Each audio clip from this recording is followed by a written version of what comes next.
This is Past the Rock. I'm not here to present stats. I'm just here to present vibes. Rhino Pills and Kyrie Irving. This is Past the Rock. Welcome to Past the Rock, where the inmates have control of the asylum. Woo, buddy. That's right. This episode Hopped is up brought on to you- Rhino Pills. Me too. This episode is brought to you by two great men. Bethke, aka Bethke. And I'm not quite thinking Kyrie Irving yet. Have half of the formula with the Rhino Pills. Don't have the Kyrie Irving thing yet. NBA season's a little far off. Kept the Cowboys hat on today. We will talk a little hoops. But for the most part, we're still in foosball territory. That's right. And then me, Steez, and no Patrick today because he is somewhere. Might be some Patrick. Some Patrick. A little bit of Patrick, maybe.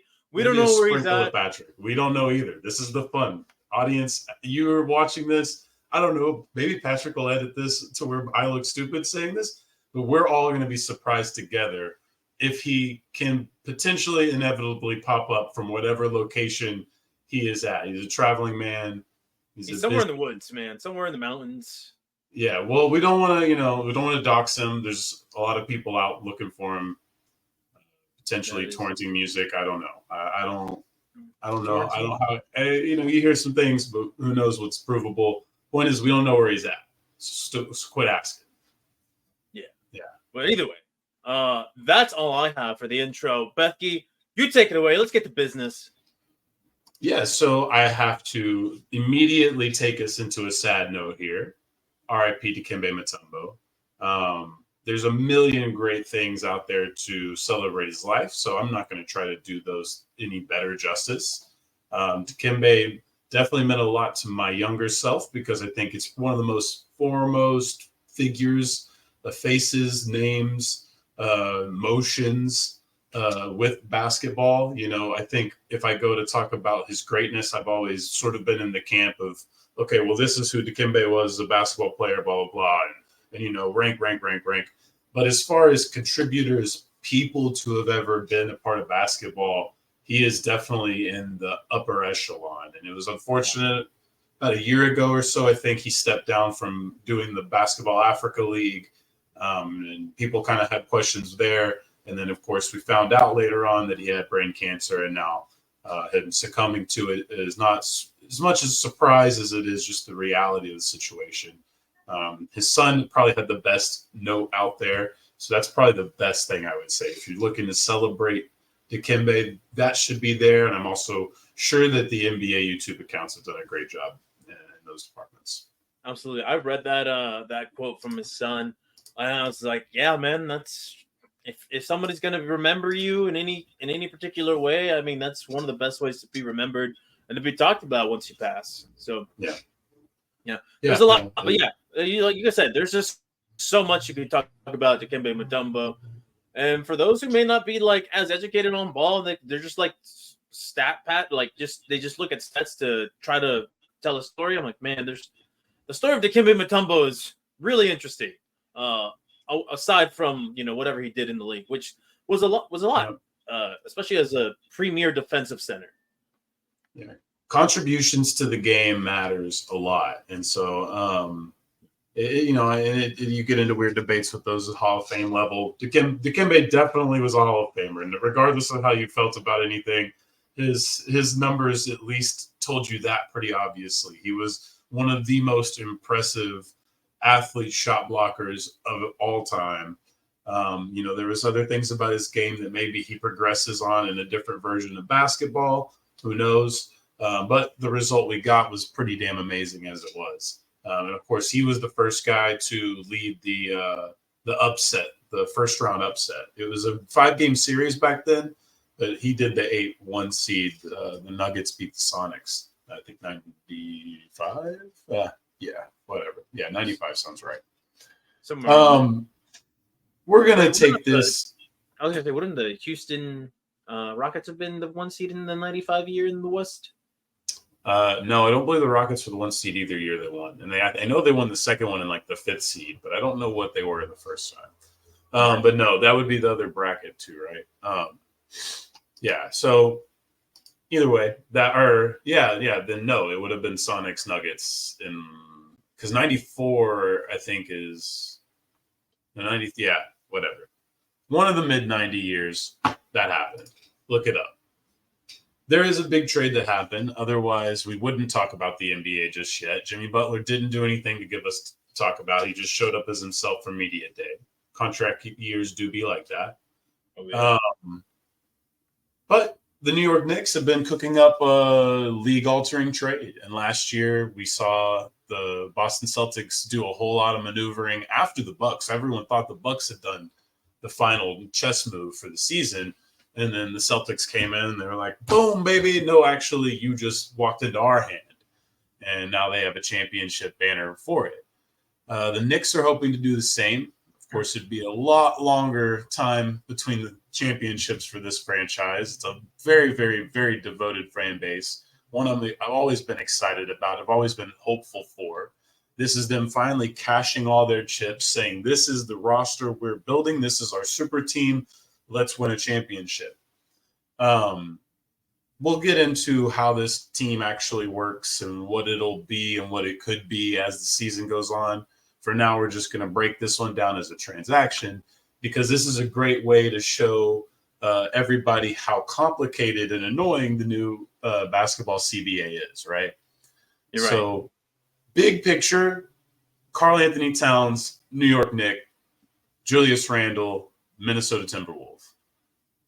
No offense, Dante DiVincenzo, also a Timberwolf. But that's the headline, right? Massive shout out to Keith Smith with Spot Track before we get any further, because there's no way on my own I was going to be able to put all these pieces together. When the new CBA came out and all of these people like Keith, and who's probably the best person in the industry, I would say, anybody like him that does this, I was like, that's on you guys, and I hope you can explain it to me when I need to. And this was a great opportunity. So go read his piece at Spot Track if I confused anybody. That's really the best way that you can get the resources for any of these transactions that are so complicated. But this one really isn't that complicated. It's applying little nuances to the CBA in a very specific manner to make this trade work. So like I said, Knicks get Karl Anthony Towns. They also are going to get the draft rights to James Najee. That's going to come from Charlotte, who's the third team in this deal. We'll get to that. Word. That is mostly them now having Karl Anthony Towns, basically having a completely loaded roster, and now they're going to be penny pinching for every player that they ever get, right? Moving forward. Every new acquisition is going to be absolutely penny pinched. James Najee is a talented prospect still playing overseas. There were people who said he could have been the best sleeper in the class last year, I think it was.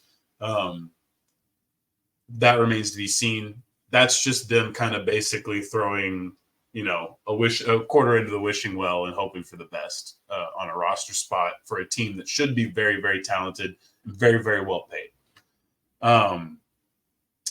It's also interesting to know that this trade really, whether Karl knew or not, whether whoever knew or not, it still remains to be seen, probably not until books 10 years from now. But the Mikal Bridges trade that they pulled off earlier pretty much maneuvered them perfectly into the position to do this, because what they did was they took and helped sort of manage their apron by how they managed the salaries in that deal. By bringing in a certain amount, taking out a certain amount, they were able to skirt the hardest rules, basically, to simplify it. They were able to take the hardest rules and take those away just long enough so they could get in this trade that now puts them in uber fuck zone as far as transactions, right? Now that you've pushed the chips in this far, you are fucked as far as options, is basically the way the CBA works. And they got Keita Bates-Diop in that trade. They had to wait 60 days in order for this thing to basically get to today, where it's now official and teams are tweeting about it and it's a thing. It had been in limbo for a good part of the week since it was broke. The news broke. So basically, all of this massive trade is 60 days old or so because of the work that's been taken to get here. They still needed $6 million to make this thing happen, though. They were able to pull that off by getting the Hornets involved. They had to take on 3 players. This meant also sending cash to incentivize them. So basically, they sent them the money to cut the players once they acquired them, and a little extra money for the effort, right? Right. All of that makes sense. How this was done is they needed to not stack 3 minimum contracts. So 3 guys making the absolute minimum. They couldn't just put that salary together and trade it. That's against the rules. However, they could raise it by, and this is alleged, we don't know this is factual 100% yet. Allegedly, by raising it $1, they were able to do that with 3 players on a minimum contract. Well, a minimum and $1 contract. They were able to sign and trade these players and move them over to Charlotte to be cut just to make the money move the way it has to move. Now, all right.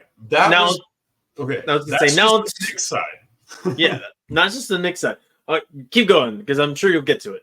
There's so much more here. There's 4 teams involved, even though it's a 3-team trade, and that's where it's the fun part. The Minnesota Timberwolves is pretty simple, right?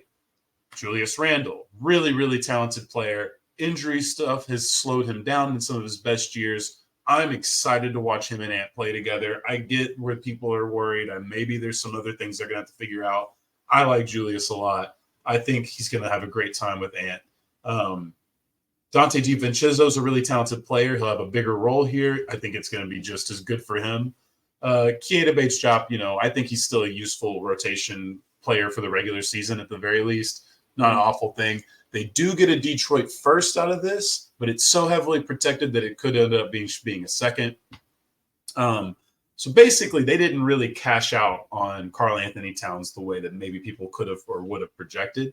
Instead, they took on a player or 2 players that they really think can help their team now and for the future, and do so at a cost-effective range, so where they can now get crazy about maybe another star coming in down the road to match Anthony more on the right timeline. Because they'll also get Rudy at a better contract eventually too. He's almost done with his big contract. So you get a little bit of idea where they're trying to build financially. Was it maximized return? That remains to be seen. Karl Anthony Towns wasn't very good in the final series against the Mavericks, as you well know. That's an unfortunate way for his career to end there. But I do think it's a great opportunity he's walking himself into. I'm not going to get into the whole connections to the Knicks organization and how shady that could be to some fans, but it is worth noting that is a thing, that Karl Anthony Towns has long been rumored to be a Knick because of agency relations, and now it's here. So that is what it is. I don't care. My opinion is formally, I don't care. I've stated that in the past. It's part of the new league and the new NBA. You're just going to have to get used to it. That's why the Mavericks, I think, changed so much about themselves, is they were like, let's get the Nike guy in to create this new version of that. Let's change the ownership to get more money in. We know the NBA is changing. We can't do it as usual. Yeah. Isn't that crazy? A Dallas owner saw that landscape changing and adjusted to save his franchise from falling into mediocrity. Incredible.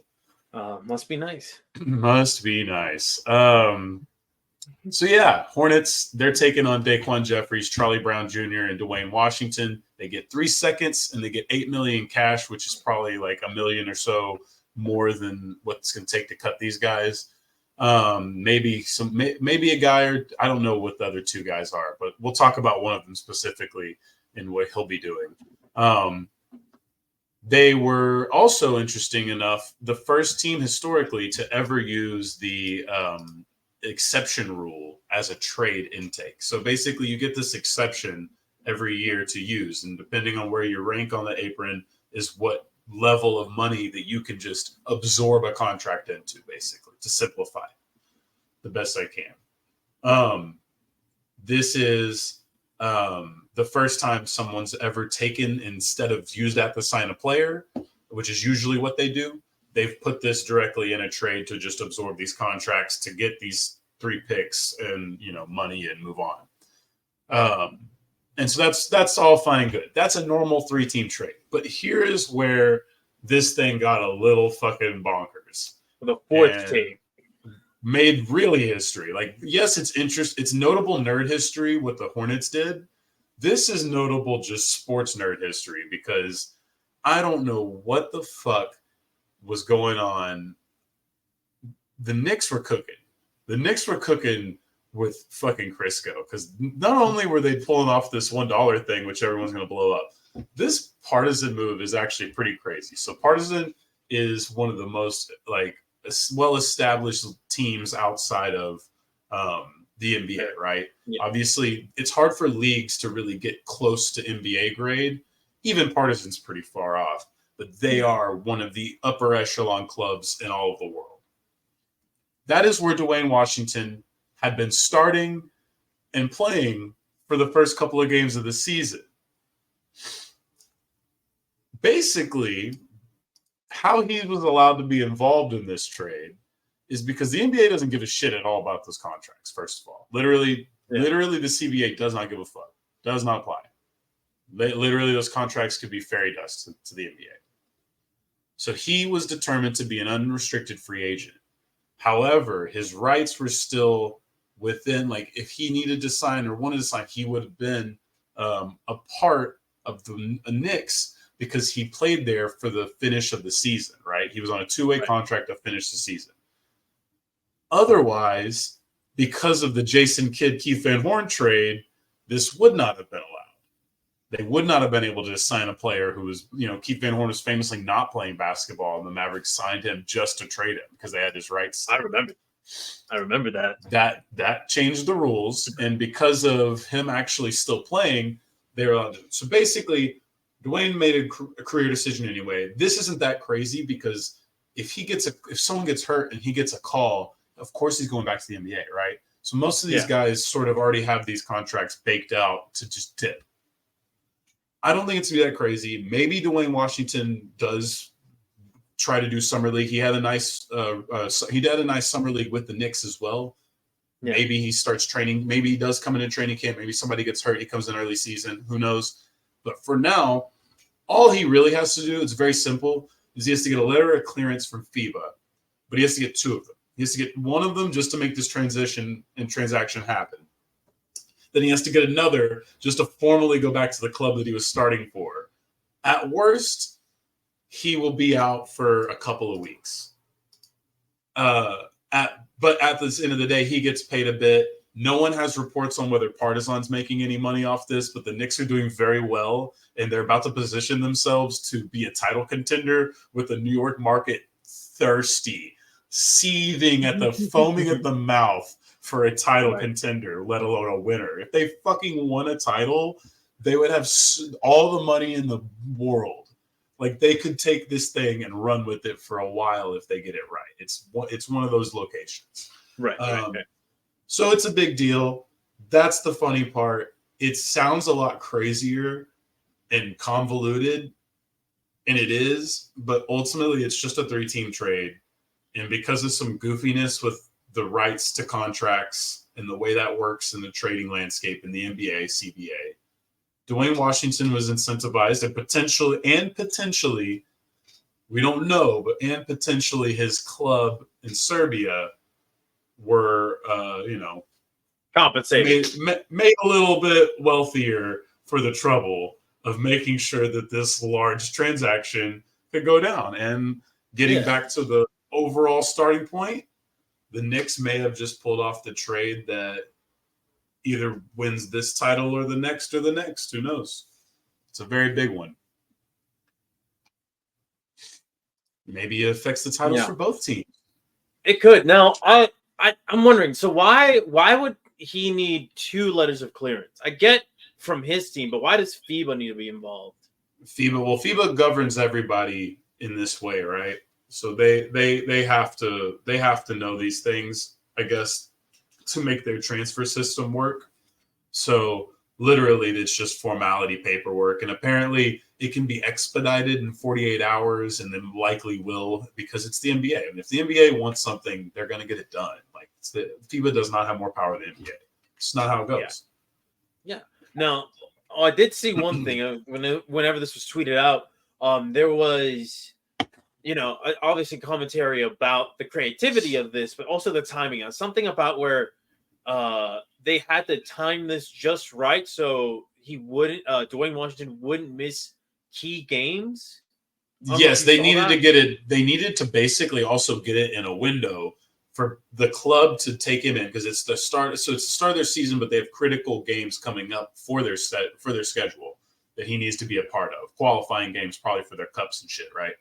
I'm not as familiar with all that shit. I don't watch soccer, so I can't really translate it that easily either. But you know what I mean. They're out there playing for cups and qualifying all the time. They play kind of a 24-hour schedule, essentially, more than we do seasonal. But yeah, so essentially, you get a little incentivization here, grease the wheels. Everybody's like, okay, we can make this work, but then there's also the Keita Bates Diop part of this, where legally it has to be a 60-day window since they acquired him in the trade for Mikal Bridges. So that also complicated it and basically put it in this very specific window, which is maybe why it also was announced way before it was finalized, essentially, and especially in NBA terms. And I think most people just thought it was because of the lack of Woj. But it's like, no, I mean, Shams isn't that incompetent. Like, he can fucking break an official news wire. Like, I can do that. The hard part is everything before that, Once they set the mission of the league, it's a news wire. It's an AP news wire kind of situation. Like, it's made public, So it's just one of those things. Very, very interesting trade to start the NBA season. So we will get more into hoops as we go. We're going to quickly talk about where the WNBA is at. We have 2 series going on. We have the Aces and the Liberty. Basically, depending on who you ask, the championship bout. Unfortunately, this one's sort of a little lopsided to start. It's 2-0 right now. First one was a great showing for the Liberty to flex their muscles, show that they're a better team than they've been, that they're going to take the 2-time defending champion down on their path to greatness. But game 2 looked more like the Aces were ready to throw punches back. Not literally, although sometimes you never can tell. It's always a little close to the W. Not this time. And it also was moments in this game where it felt like, okay, here we go again. They're going to end up messing this thing up. The Liberty, they're not making shots. They're kind of rushing shots. What's happening? What are they doing? They save the day. They hold out. That's one of the best confidence building wins you can get in basketball, is when you fucked it up when you've had the game and you're choking, and then you actively stop yourself from choking and recover. That is the confidence builder. It's near death experience because it's just as easy to choke, but it is a confidence builder. They get game 3 on Friday to close that series out. They're best of 5s. They could go to Sunday and Tuesday. So by the time we speak again, we will have an outcome in both of these series. The other one is tied 1-1. This is the Lynx and the Sun. This is not the series for people who enjoy offense. These are 2 that's really what it is. The Aces and the Liberty are 2 juggernaut true super teams, where elite upper echelon talent, really high level role players, really great coaching, high level competent programs. Like, that's why maybe this is really the championship round for them. But the Lynx and the Sun are amazing defenses, elite defenses. And as the Giants will always stand, the New York Giants will always stand, great defense can fuck up the greatest offense of all time. And especially when the margin for error is 5 games instead of the 7 that it is a lot of times. So you never know.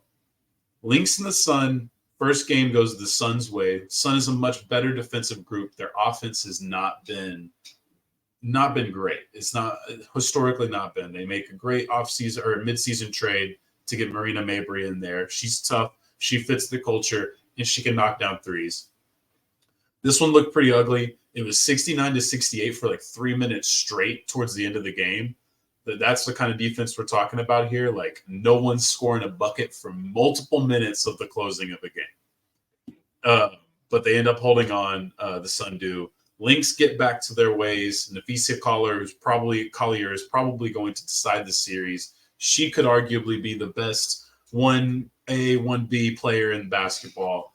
And she is a force whenever on defensive end as well. So the Lynx step their game up. I still think the Lynx will end up coming out of this, and I still think the Lynx could beat the Liberty or the Aces should they get there. I think they're a very talented defensive group, and like I said, Nafisa Collier is one of the greatest players of all time, and she's quickly ascending to that level just as much as Asia Wilson on the other side, Brianna Stewart on the other side. So we're going to have a great finals one way or another with these 4 teams.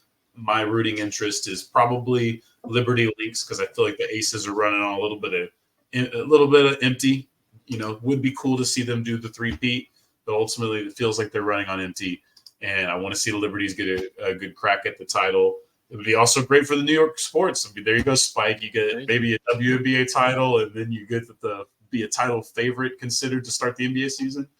There you go. So that's hoops. We're going to move into foosball, where we're going to spend quite a bit of time for sure this season. We'll introduce hockey, baseball. Baseball might come up in this podcast randomly. We don't know. This is all just, is Patrick going to show up or not? That's right. But we'll get to baseball stuff. We'll get to hockey stuff in due time. For now, we're in the transfer portal. We're over here watching a little college foosball, having a little fun. We're going to start with the Mean Green Fighting Machine. 52-20 win. That was a beautiful game. Chandler Morris, 5 of them things. As long as we're not playing a group of 5, group of 4, I forget what they're calling it now. We're the group of 6 soon. AAC's on the way up. Oh, hey, there you go. Wait, no, you don't want to be group of 6. You want to be powered. Power, yeah, there you go. That's right. Whatever. Yeah. It's going to take me a while to get the vernacular right, if I'm being honest. I'm going to have to get so much more into the cesspool that is college football internet and find and catch up on some of this stuff because it's been a fun season. I've been back in. I think the college football playoff expansion adds chaos to the most chaotic sport alive. And I'm so happy it's here. And I don't know if things are going to get ruined by the transfer portal. I don't know if things are going to get ruined by potentially forcing certain conferences to have 4 people automatically qualify for the playoff. Fuck that. Yeah, instantly fuck that. Not cool. Hashtag not cool, bro. SEC and Big Ten. Go fuck yourselves, man. What the fuck? What would be the point of the playoff then? It's 12? It's 16, right? Well, this year it's 12, but after that, I think it might go up again. It's like they've left themselves room to continue to expand the playoff. Yeah, it's 12, and then it could potentially go to 16 if they like it. I think is what. Yeah, with I believe 4 teams getting a bye. Yeah. But before you go on to the UNT thing though, or like to talk about the game itself, I want to ask you something very quickly. No cheating, all right? Where do you think Chandler Morris ranks in terms of yards thrown this season? Oh, no. Thanks to the Elon app, I have way too much Mean Green Eagle content coming up. I believe he's like second, right? He is second in one category, but not this category. Oh, okay. But he's not too far off. He is 5th in the nation in passing yards. And then he is second in passing TDs behind only Cam Ward. Cam Ward, who is a Heisman front runner right now, or in the conversation for the Heisman. We'll talk about Cam for sure. We've got a Cam highlight that everybody's probably seen at this point. But we got a good one in Chandler Morris. Like I'm not gonna lie, I thought I wasn't too high on him coming into the program just because he didn't really do too much over at his previous stop. So I was kind of like, keep it simple, stupid offense, man. And he's got hella talent. I usually this is the portion of the program where I show the meanest, greenest. But unfortunately, I don't honestly know how to do that correctly. I think I can just present it easily, but then I didn't practice, frankly. And so hopefully Patrick sees this and is like, insert meanest, greenest part 5 here. Right here. If not, no worries. It's on YouTube. You can find it anytime where you can follow the whole series throughout our quest to make the final 12. We're going to make the college football playoff. They don't know it yet. It's gonna happen. The meanest greenest. Meanest green. Now, I will say, there is one guy. Thanks to NCAA's return to the video games spectrum. I know our number one receiver very well because he keeps transferring on me himself. DT Sheffield. Yeah, Sheffield just transferred in, right?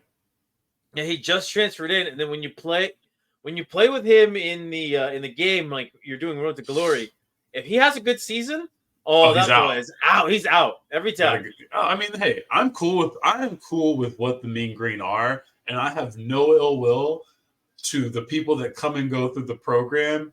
By all means, stop in, put on the helmet, smash some beers, have a good time on the way to a bigger program. Because look, the ecosystem is what it is. There's only one way for the Mean Green to ever establish themselves and potentially change this. And it's a lot of years of being successful of doing just this right here, of taking those transfers and saying, oh, of course you come on over here. Oh, sorry to see you go. It's been a great time. Come on back. You know what I mean? That's right. It's just the way you got to do it. I mean, the coach isn't going to stay if he's successful. We know how this shit goes. Absolutely. Hey, that's what happens when you're a stepping stone program for now. But wait till we make the playoffs. Exactly. That's what I'm saying. We can do this. We just need people that are a lot more wealthy than we are, which probably won't happen because all of the people who graduate from UNT and make money are smart enough not to donate it back to college football programs. That's specifically not what they do with their money. Yeah. and I can't be mad at that, if I'm being honest, which is why we're Mean Green Eagles after all. We truly are the meanest greenest. Moving into the Mississippi State-Texas game, there's not much to cover here other than didn't love Texas's run defense because that literally kept the game a little closer than it needed to be. Didn't love the run offense because, well, there's still a lot of questions. But ultimately, Sark's offense kind of can handle that because it's designed to basically give the quarterback run throws. To set up the great talent they have, the plethora of talent they have. So I don't know that that's going to be too much of an issue moving forward, but 1-0 in the SEC history, Texas Longhorns. There you go. And Arch, bounce back game. Yeah, great game from Arch. Very, very well kept together. I didn't watch the full game, so I don't know how many hits he took. The pocket presence is always the question, but he had one. I was gonna say he was very efficient, 26 of 31. Like he was making some good throws, man. He got the dime. I mean, this was the game, right? I'm not an old man mixing my shit up, right? This is he got smacked in the head. He got smacked and he had launched the bomb. Yep. I should have actually put that clip in our highlights, but I did not clip that one. Yeah, I think he had that. He ripped that one over to Isaiah Bond. No, not Isaiah Bond. Whoever Zero is. Yeah, there's so many talented guys. Like, it's crazy. DeAndre Moore Jr., that's who it was. Yeah, dude, it's such a talented team. Either way, another team that may be more talented than we gave them credit for, the UNLV Running Rebels. They were the big name story last week with the transfer portal situation, NIL money. What did he get? What didn't he get? What was he offered? Who's right? Who's wrong? Well, doesn't matter. New quarterback comes in, 13 for 16, 182 yards, 3 of them things, 0 of those other things. 59-14 beat down of Fresno State. It is Fresno State, but hey, you have to respect the Running Rebels coming out and playing a little football like that. Yeah, I mean, and Fresno State went into that game 3-1, so it's not like they were off scrubs. At least they weren't scrubs for what their level of competition usually is. So good on the Rebels, I guess, for now. It could be. Yeah, and shout out to their backup quarterback who just came from a no-name school and played efficient, good football. That's all you can ask for of your backup. That's a transfer portal lesson. That's a transfer portal lesson right there. Now one thing you didn't mention about the backup is he also put 119 yards on the ground. Oh, yes, that's fair. 119 boots on the ground. Yeah, well, maybe UNLV's better off. We will see. We will see. I have them potentially coming up in our what to watch for next week. All right. Someone who's not feeling great right now is probably Mike Gundy, because the Pokes got beat down mercilessly at the hands of the K-State Wildcats. Of course, it was in Manhattan, Kansas. It's not a very easy place to play. They had a chance to establish a really nice lead early. There was some goofiness on K-State's part that really allowed maybe Oklahoma State to have gotten out, maybe 21-7, 21-3 lead. But that didn't matter because they just never could stop the run. Their potential Heisman candidate going into the season, Ollie Gordon, got hurt and didn't really play much in the game, which basically grounded them, even though their quarterback's a billion years old. He still can't play the position very well, apparently, which is unfortunate. But the ground game in Kansas State was crazy. The quarterback, the running backs, it was K-State special. They just bullied those boys all night long. It was a very, very, very tough game. And yet again, I still wonder, how the fuck is Gundy the head coach of this program? They have just fucked up and failed so much. Is it because T Boone's dead? If T Boone was alive, I think Gundy would have been a goner at this point. Yeah, it could be. It could also be they're just scared of the unknown, you know? Because like, as for as much as Gundy has failed in the biggest moments in OK State history, he has gotten them to a point where they can be in positions to fuck up. But I would argue that someone could take over what he's already done and definitely and give it a better shot. I just feel like it's so obvious that this dude is like, Coach, can you just go ahead and retire for us? You know what I mean? You don't have to go anywhere. You don't have to go anywhere, but you can't stay here. Yeah, true. It's true. But I guess I'm just trying to see it from their perspective, which may obviously not be a very well put together one, right? Because I don't know what the OK State Cowboy program was before Mike Gundy, but I imagine it wasn't all that great outside of the Barry Sanders years. Yeah, well, yeah, and he was a part of that too because they were running that certain offense, so they had kind of popped in that offense too. Jimmy was there for a second. Oh yeah.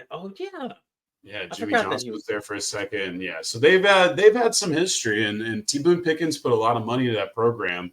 And I'm not saying it's going to compete with one of the best, but like it does feel like they waste a lot of talent in Stillwater. And I feel like Gundy's the reason, but he also is the reason they're coming there, I guess, allegedly, potentially. Yeah. Well, I'm looking at their all-time record, and they are 638, 572, and 48 all-time as a program, with Mike Gundy contributing for 166 of those wins. So I guess they just don't want to. I guess they rather live in this like consistent disappointment than anything else. He's got the stranglehold on him. We'll see because they may fall pretty far into the Big 12. It's a competitive race this year. Moving into the next potential target who almost screwed up the Big 12 favorite thing, which seems to be my new favorite jinx this year, is trying to say this is the favorite for the Big 12 and then only for them to fuck it up instantly. BYU got out to an early lead, first four possessions, touchdowns in Waco. Baylor was able to come back. They surged pretty damn well in the second half. Did end up losing this game 34-28, though. So BYU didn't choke it all away, but they certainly didn't convince me any more than, I guess, by proxy, that they are the best team in the Big 12 this year. Yeah, you look at those second half splits, and it's 3 points in the second half to Baylor's 14. That's not a recipe for winning football games. No, it was not. It's not. It's just as awesome as it is to score on the first four possessions. It's just as not awesome to not score at all as a team rages back in their own home. It's something you got to pass, and it's going to be an interesting year for the Big 12 because we're going to get into who was literally the best team in the conference to start this week and is no longer that. I believe BYU is officially the best team in the Big 12 by record now. Yes. Either way, we'll get to the other game. Louisville, Notre Dame. This was one that we were interested in. Louisville's a solid program. Got a good quarterback situation. Notre Dame's got one of the better transfer quarterbacks in the game. He's not a great thrower of the ball, but he's such a good runner of the ball, Riley Leonard, that I think Notre Dame really loves what he's bringing to the table. This was the first time that I think they actually started to look like the kind of offense that you would want and expected to have seen from such a big name transfer quarterback. 31-24, Domers win it. Still not necessarily the, oh, fuck Notre Dame, but, I think once you put the real expectations on who Notre Dame actually is, and that's when you come to the reality of they are a really solid program that might be able to get it all together enough to win it, but they're not a perennial powerhouse kind of team. It's just they have too much else going on with their school and program. Yeah, and for anybody who may have questions about why Notre Dame can't be up there despite their reputation, a lot of it comes back to bite them is the fact that they are an independent and they don't have I don't want to put this in college football 25 terms, but they just don't have a conference prestige. So yeah, they can create any kind of schedule that they want. Although I do think they do have some contractual obligations to the ACC because of basketball, and therefore they have to have a lot of ACC opponents on their schedule. It's just difficult in this era of college football for a program like that that's independent to consistently be up at top, and they're competing with everybody in terms of recruits, because for them it's we're nationwide. We can have a nationwide brand. We don't have to be regional like some other schools, and it's that might actually help you out a little bit if you were say in the Big Ten or something. But that's just my theory on why they're not. And it might change over time. Things are rapidly changing in evergreen, so that could benefit them, but it maybe change things. But ultimately, I do think the school having higher standards, I think the specific version of it being a religious program the way it is, I do think that slows that uptake a little bit. They can still win a championship. They can still, like I said, get it together, win a title. We've seen them in the national title game in the last 20 years. Yeah, they probably don't want to remember that. But yes, I mean, that does prove the point. Yeah, they are a talented program. They can get it to the highest level, but they aren't one of those dynastic things because it takes a lot to be dynastic in college football. And yeah, they have a 12.9% acceptance rate into their school for incoming freshmen. So yeah, it's not easy. But other programs that do well for themselves in football, at least on occasion, have just as strict, like Duke, for example, or Stanford. Yeah, and we'll get into actually to both of those teams a little bit. Not right now, though. The Jerry Bowl was this weekend. Jerry lost. Didn't really care. He tried to make sure that he was in the Aggies picture. They won 21-17. You saw it? Slog of a game. Aggies backup quarterback doesn't look like he'll supplant the starter Connor Weigman. So we'll see how that goes. Defense still looks star-studded, though. It looks like the Aggies are going to have multiple NFL players on this team defensively. Arkansas was solid. They're running out a quarterback that's growing, potentially could be really talented down the road. What started off really hot, this game ended up just turning into a punt fest. But I'll be damned if it didn't give me actually some content for us to show. And here's a little. Pittman electing to punt it away here. Devin Bale, who's been a pretty good runner, seeing if he can be a good punter. And it goes out of bounds at the 1. Wow. Oh, my goodness. What a kick. Devin Bale might end up being the MVP of the game if Arkansas wins. He helped them get a touchdown on a fake punt in the first half.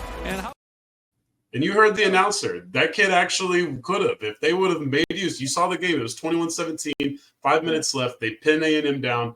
They can't get out of the situation, or they can't get anything out of the offense in the situation. But A&M's defense just shut that shit down. That quarterback was very one-dimensional. Once they had it figured out, it was over.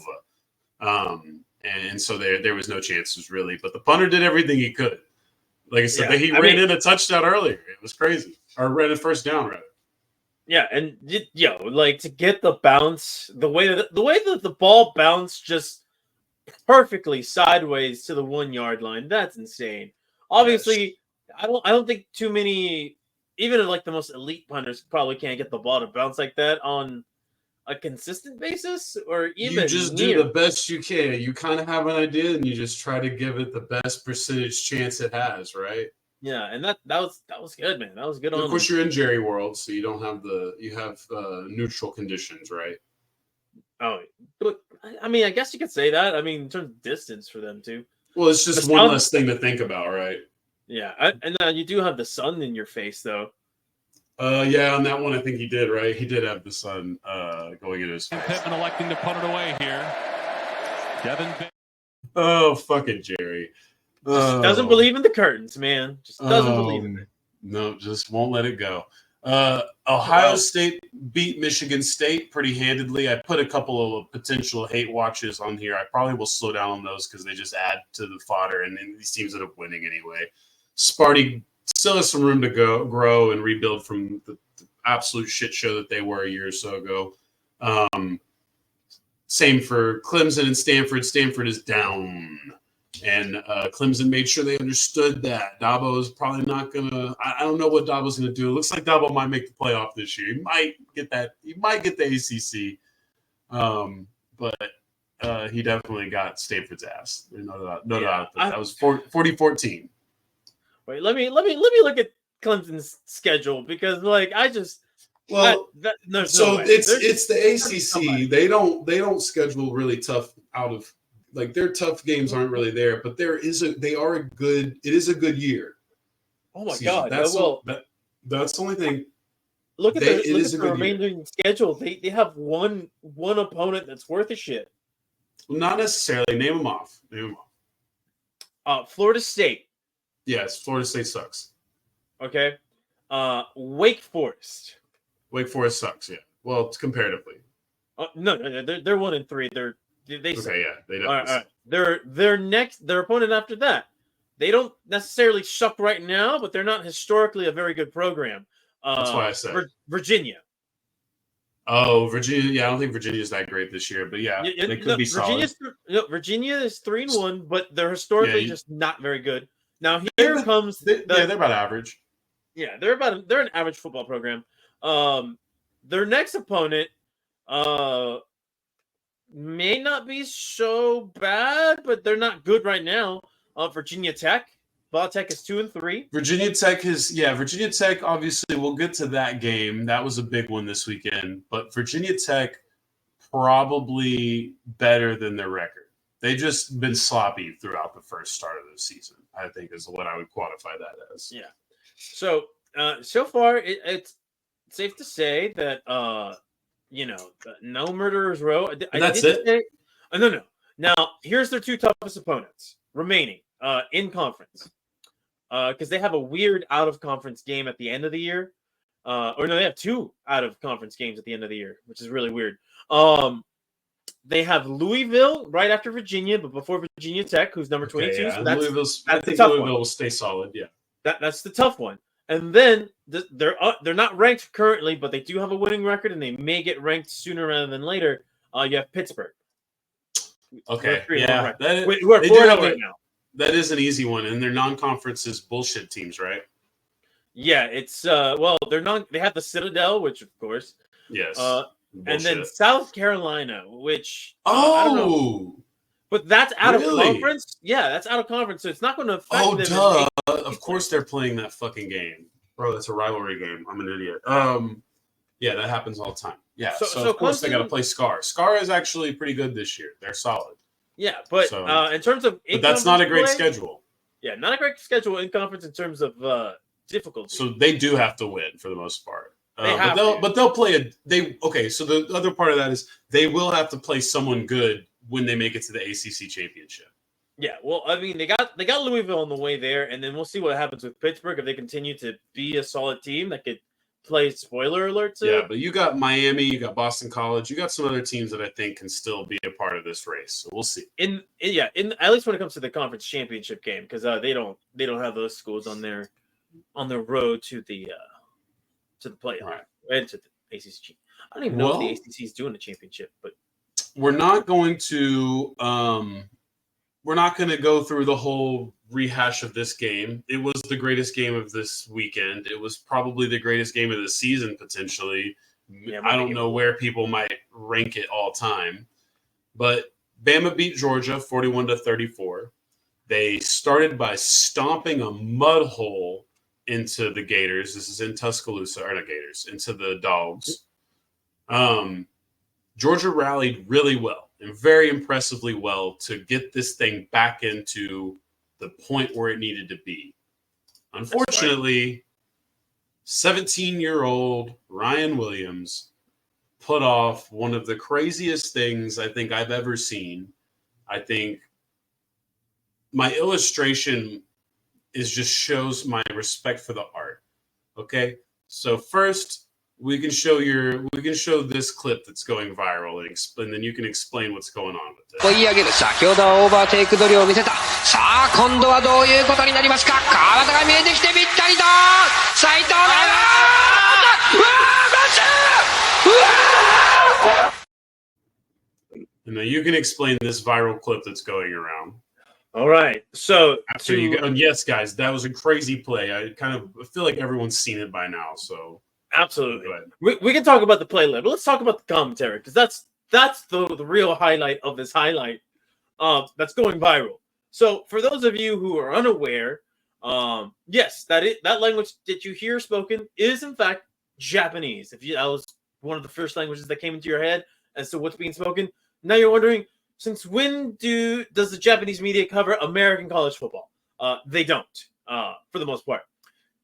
That clip is from like a racing show in Japan, and that's why those commentators are losing their mind. But you know what? It fits the vibe perfectly. Fits the absolute perfect vibe. It was amazing. This incredible play. I have to say, first of all, I respect the editing because it was a very important decision to make it sort of synchronized. It's not super easy. Maybe they sped some things up. I'm not sure. But that was awesome. Really cool that they were able to get it kind of perfect. And honestly, like I said, I like the artistic play. So beautiful that it brings you art to your mind. I did the same, and I made a little art. It's inspired by you, Ryan Williams. There's a lot of calm and command from Milroe at the start of this game. He's got to have it right now. And they take a downfield shot. And the catch is made. It's Ryan Williams, still spinning free. Touchdown Alabama, they answer in one play.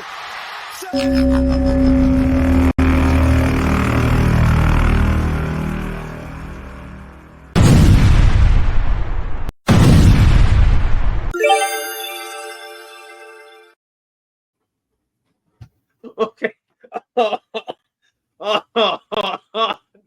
That was good. That's got me. Oh shit, that's got me. That got me. I was thrown off by the cat at first. I was like, what the fuck's the cat doing? It's not doing anything. And then you had the death ghost thing. I'm like, okay, bye. That was good. That was good. Oh. So that was impressive. Oh, yeah. That was crazy. The body control. The hezzy. He did the hez. You saw that little hesitation. Juke spin. I've never seen anything like that. He had those guys hugging. You heard I left the call on there because I wanted the announcer to say it. That was one play. Georgia stormed back into this thing, taking the lead. Yoink. Yep. And the wild thing, and I think what's getting lost in this, even though it's been highlighted, I don't think people really, really understand this. This kid is 17 years old. He should still be in high school. He graduated early to join Alabama. Same thing happened in Ohio State. And they say that kid might be even better than this one. Well, he hasn't Ohio State, but yeah, well, he hasn't put up anything like this yet. Listen, yeah, he hasn't been able to perform with a biggest stage like this yet, for sure. Yeah, so I'm not exactly sure how old these corners are for Georgia, but these are guys who are probably in their 20s, looking at trying to get drafted in the NFL, and he made him look silly as still technically a child. That guy didn't know where the ball was, and that was mostly why that play happened, and that's the unfortunate part. But that was incredible. I mean, but the speed on the kid to like pull away from the defense. I mean, there was still plenty of field to try to make up for it, right? If you're that defensive back, but that defensive back just didn't have the same juice on his legs the way that Ryan Williams did. Who I just learned is Serena Williams' younger cousin. I saw her say that. I don't know if she was joking or not, to be honest. All right. Well, we're But, gonna have to find that out. But yeah, I don't know if that was a joke or not. I'll figure this out. Believe it or not, that's probably not the catch of the week, but we will get to that. We have one last game on last week's watch list. Illinois, Penn State. It was number 9, Penn State, number 19, Illinois. Penn State won that pretty handedly, 21-7. So not a beatdown, but Penn State handling their business. It's always notable. Again, I'll probably stop highlighting those on the watch list. And when we expect teams to win, they'll win. We'll talk about it if it's important. If they lose, that's when they're going to come up in the other category, where we start now. Locally, SMU throttled Florida State. Absolute shit show. Not a good day for the Florida State fans and for the people, and for the the fact that they sued and essentially were offended that SMU could even be with them in the same conference was this awful notion, and it's pretty amazing. Karmic justice. That's what that was. It was tough look for them. SMU is really building on something. Who knows what they can do this season? We will continue to pay attention. Well, listen, in this world of NILs, right? SMU is a sleeper because now it's time to rise. It's like everything that got them in trouble, got them that death penalty in the first place. Now it's a strength. Yeah. Now bring it people back. Because people don't understand how much money those SMU donors really have. If they can start throwing their weight around now, if they really give a shit to. Got to do better than muscle cars now, though. You got to do Hellcats and Lamborghinis. I mean, Hellcats are basically a muscle car, so they're a modern muscle car for sure. Yeah. Probably the wildest, most controversial game of the week: Virginia Tech, Miami. This one's a 38-34 final for Miami. They survive and hold on to win. However, and I didn't put this play on because you've seen it a billion times. It's hard to tell. I'm definitively not sure if it should have been called a touchdown. Virginia Tech threw up a Hail Mary. It was sequentially caught between two players, essentially, and caught in a pile of players. So it was very difficult to tell exactly where the persons who caught the ball came in bound. They call it a touchdown live. They review it and they say, haha, just kidding. Miami wins. So that's a sketchy look. They're in Miami, so of course they're a little worried about the call. Yeah. But mostly, I really just thought you shouldn't have called it a touchdown to begin with, even though it might have been a touchdown, Steve. It very well might have been a touchdown. See, my initial thoughts, because when I saw that play, I did get to see it live from where I was watching it. I was like, okay. Once they showed that angle where they're on the ground, I'm like, oh, that's a touchdown. He has possession, and once his elbows hit the ground, that's a dead ball. Like that's a dead play. And then they ripped it out of his hand after the fact. And I'm like, what the fuck? That's he caught the ball and was stripped after the fact. So I thought that was Virginia Tech definitely got screwed. And I'm of the belief, and you can call me crazy if you want to, Hurricane fans, but the fix is in. The fix was in on that one. All right. The Aces desperate to make you work because you haven't worked for them since you joined the damn conference. They're like, this is it. You finally have the guy under center. All right. You have the coach. You have the guys. We're going to make sure you get to the goddamn playoff. And from there, it's up to your hands to make us look good because you haven't been doing that since you left the Big East to join the. That's my little conspiracy theory of college football of the week. And prove me wrong, Miami Hurricane fans. I mean, yeah, you would be there with a lot of people right now. Yeah, I mean, I think the most unfortunate part is it overshadows this highlight play, which may be the first Heisman moment of the season so far for Cam Ward. We got it. I think you can hear me. So, yeah, I mean, yeah, that's just incredible. Pitches it out. Now, then he's just them big old boy rumbling, bumbling, stumbling. Now, you look at that. You look at those broken tackles, and you see how he shovel passed that to the guy. And I can't help but think, man, Will Levis probably saw that and was like, why couldn't that work for me? Yeah, Will Levis is definitely being like, see, coach, it works. We just need to make sure someone's always right there. It's a bailout guy. Every play there's a bailout guy. Yeah. Now that was impressive. It'll work. That was impressive. If you don't think that Cam Ward is the Heisman, then you probably think that award has already been won by Ashton Jeanty.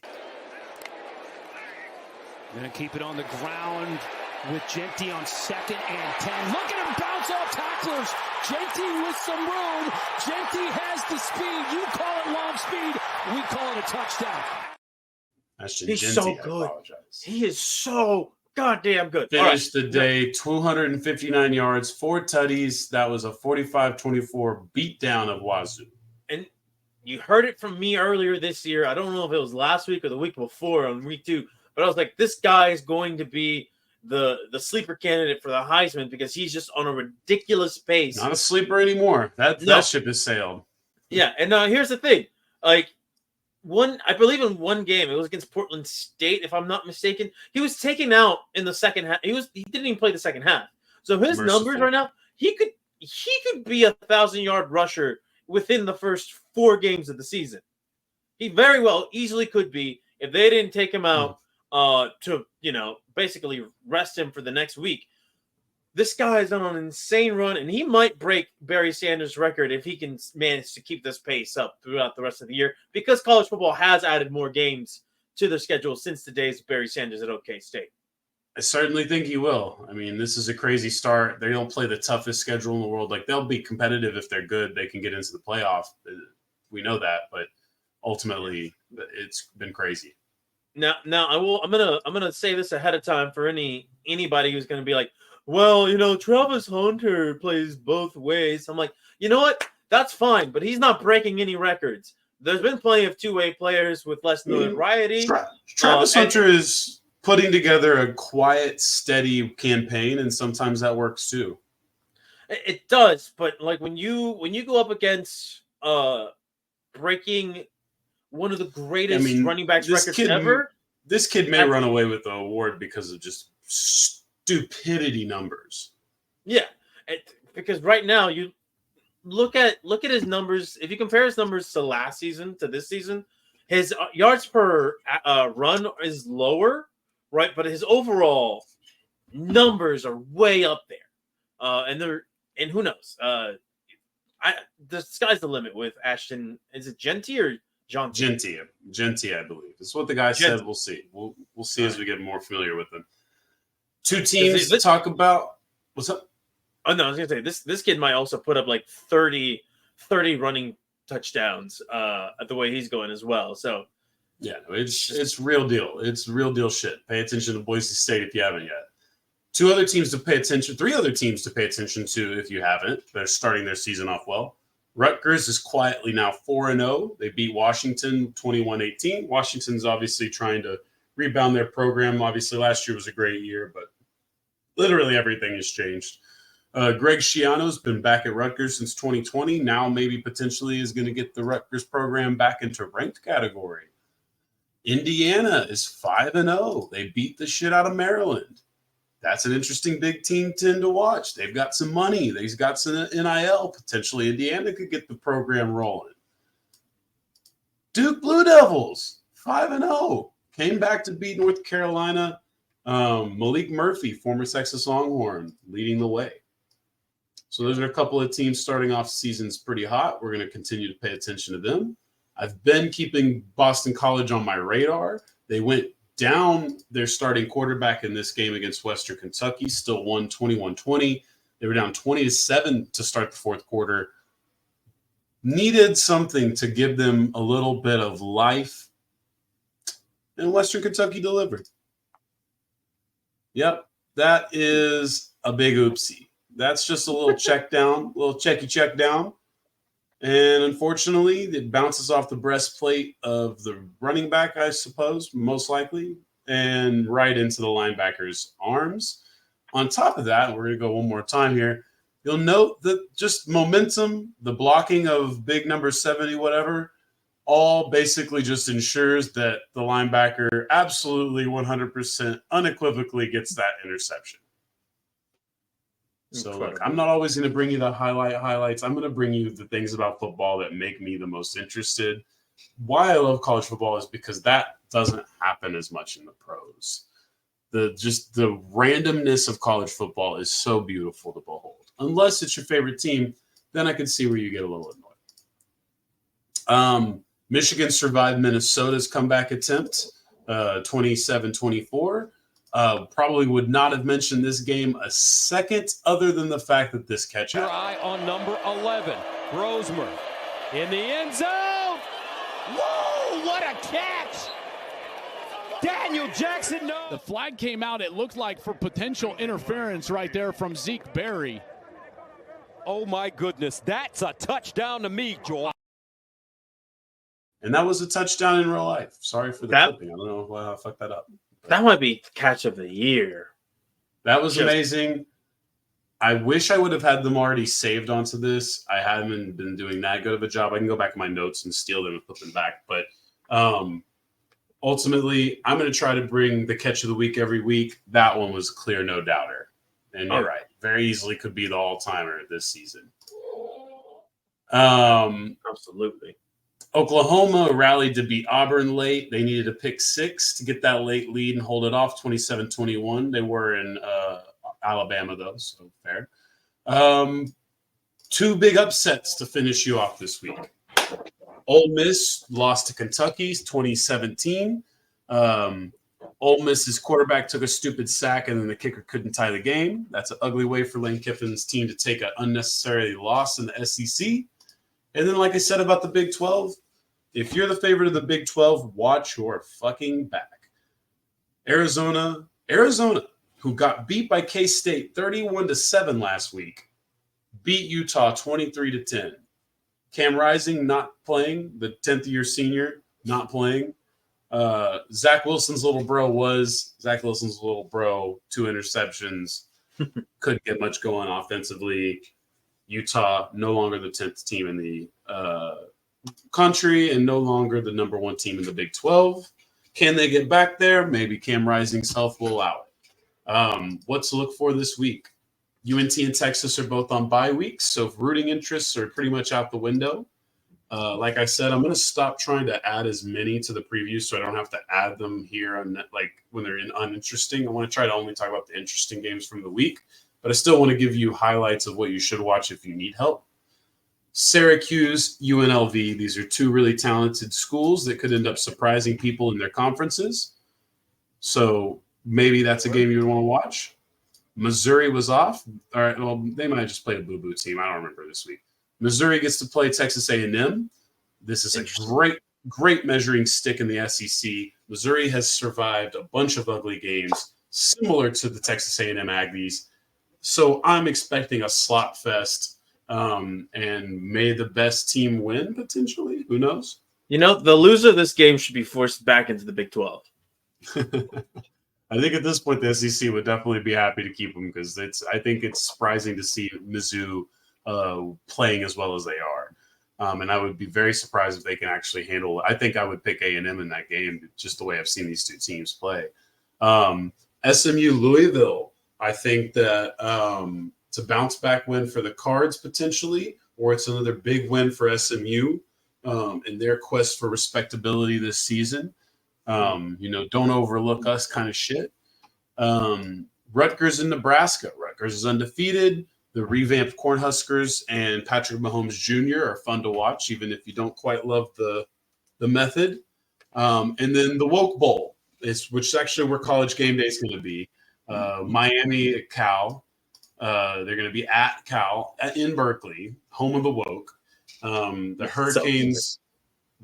Hurricanes survived last week, and I do mean that as a pun.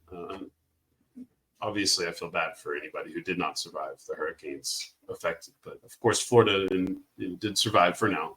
We still have Florida. We have a very disaster-filled Florida, but we still have Florida. And now they're going to have to survive the home of the Woke in Cal Berkeley. The Cal Wokeley Bears. Cal Wokeley Bears. Probably going to be a beatdown. I don't think Cal is as good as they've started, but College Game Days in Berkeley, baby. Let's go. If anything, we're going to get some grade A signs from the Cal crowd. As long as their Twitter crowd comes out in person to put up those signs. Exactly. All right. And now we'll slowly move in. We're going to draft Caesar here with the last pick in the 2024 NFL draft, CTE ball draft, Caesar Martinez. Yeah, but don't call me Mr. Irrelevant because I'm better than Brock Purdy. Anyway, he's Purdy paid, or he will be soon. Will be soon enough. That's right. Well, until that day comes, we won't talk about that in our quick news and notes section of the CTE segment. Now, we do have a couple of things to kind of drop onto y'all. The big one, at least to me right now, is the situation going on in Las Vegas. So if you haven't heard, Davante Adams may have played his last game as a Raider. There has been no official request from him, I don't believe, for a trade. And the Raiders have acknowledged, however, that they are open to trading him with the reported asking price being just a second-round pick. So this is the NFL starting to teeter into NBA trade rumor categories in a way that I really like. We've seen the deadline be used more than it has in the past, perhaps because of everyone enjoying the trade deadlines in other leagues. But now this reporting where it's no longer the players having to make this big statement where now we can do this back channel. Reports are saying that, they're going to trade, and then, reports are it's the Cowboys and the Jets, or reports it's the second round pick. It's like now we get the kind of coverage of trades that allows the lubrication for them to happen. That's right. And here's the thing. So this all kind of stemmed from these past few days where, obviously Davante Adams has looked very unhappy with the Raiders pretty much since he got there. Oh my God. He's alive, everybody. He is alive and well. We don't know where he's at. You don't need to know where he's at, but he's here. It's our captain. There might be a tip. There might be a couple of tips. That's one of them. You're also Rocky Mountain Way. Listen, that CO could mean corrections officer. He could be the next Rick Ross. We don't know. What's going on, guys? You literally jumped in as soon as we're starting NFL, actually. Oh, nice. Yeah, I forgot how time zones worked. So it took me a minute to remember y'all would already be over an hour in. Well, I mean, we've handled a lot of it. You're going to learn a lot about the trade, but you're going to have to do so through the process of listening to us. Listening, editing, however you want to do it. Like that. Yeah, that'll be all right. We've got plenty of fun videos for you to watch when it comes to college football. And now we're laughing at Davante Adams' asking price and the fact that we get trade rumors like the NBA and the NFL now and how that's kind of cool. Yeah, that is nuts. That's brand new for the last couple of years. Is that because they pushed the deadline back, or what's going on with that? Well, it seems like they're allowing people to do stuff. Like they're more specific about like the teams they're using, even if they're just using them as leverage, or the specific compensation. We usually don't get specific compensation in NFL trade rumors. And when we do, it's usually something that's way out of just like no normal GM would say, yeah, I'm going to pay you 2 first-round picks for this guy. But yeah, to kind of also answer your question. For a guy that's for a guy that's never been happy in his own spot. Yeah, exactly. For real. But whenever the NFL did move the trade deadline back, that's when we saw the trade market break because GMs now had more time because a lot of them are just gun shy when it comes to making trades during season. So now you give them more reason to be like, hey, I can take my time with this. I don't have to rush through it. Well, now we're seeing we're seeing movement, and we can see more than just Davante Adams. But yeah, he's not been happy since the moment he got to Las Vegas. He wanted to go play with his best friend, Derek Carr. I'm like, bro, you should have known your best friend was a bum as a quarterback and that you weren't going to do anything in Vegas. And look, he's learning that lesson the hard way. I mean, Saints want to move off a pick? Who knows? Maybe. I feel like it's the Jets, though, right? I feel like the Jets are like, I feel like it's destiny. Like, you don't think they're already like looking past to when Rodgers' contract's up? You think they're going to make any decisions to help Aaron? No. Well, I think they're already over this. I think they're over this. 40 points last week. They lost They lost a game they couldn't score points in to a quarterback who threw 60 yards, dude. Here's where I'm going to push back on what you said, Patrick, because it's like, okay, maybe the head coach and the general manager are over the Rodgers experiment, but guess what? Woody Johnson is not that self-aware of an owner. He's probably like, I'm just going to get somebody who can make this shit work, because that's what a lot of these dumbass owners do. What if they get crazy too? What if, because they have like a surplus of running backs, or you know what I mean? What if they can find a way to make it a cheaper trade because of other talent in other positions? They could do that. I mean, Breland Allen is showing up for them. They can move off Breece Hall if they want to. Breece Hall got blew up this week on at least one assignment, and I know that Aaron Rodgers was not happy. So if he still wields a big stick, Breece Hall, come to Dallas. He probably does. Hey, you know what? Why stop at just pushing the trade deadline back to get the same trade hype that the NBA gets? Let's go ahead and get multi-team trades in this shit. Let's get a 3-team trade between Dallas, New York, and Vegas. That would absolutely blow NFL ownership and general managers' minds. They couldn't comprehend what we just described the trade earlier. Has there never been a multi-team trade in the NFL?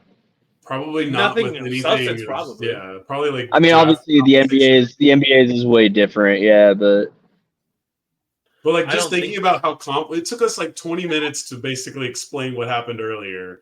And then in this one, you're just like, this just can't pop. Nope. 2 teams only. 2 teams only.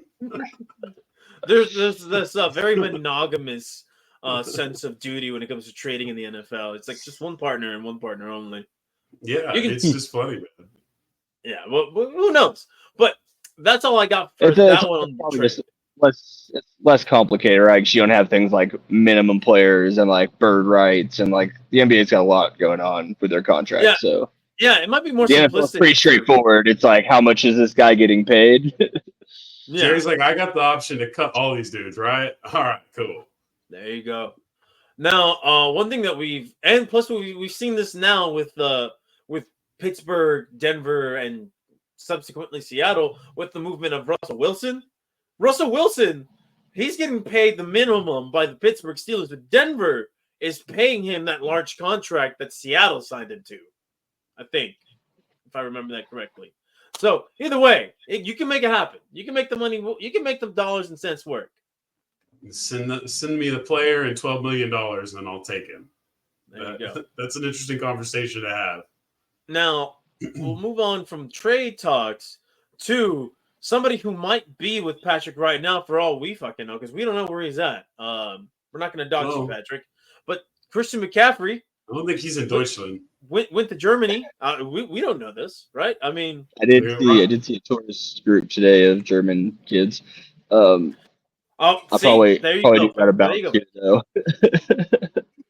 There you go. But actually, I just want to check in, say what's up to you guys, and I'll bounce now so y'all can finish this up without my distractions. Later.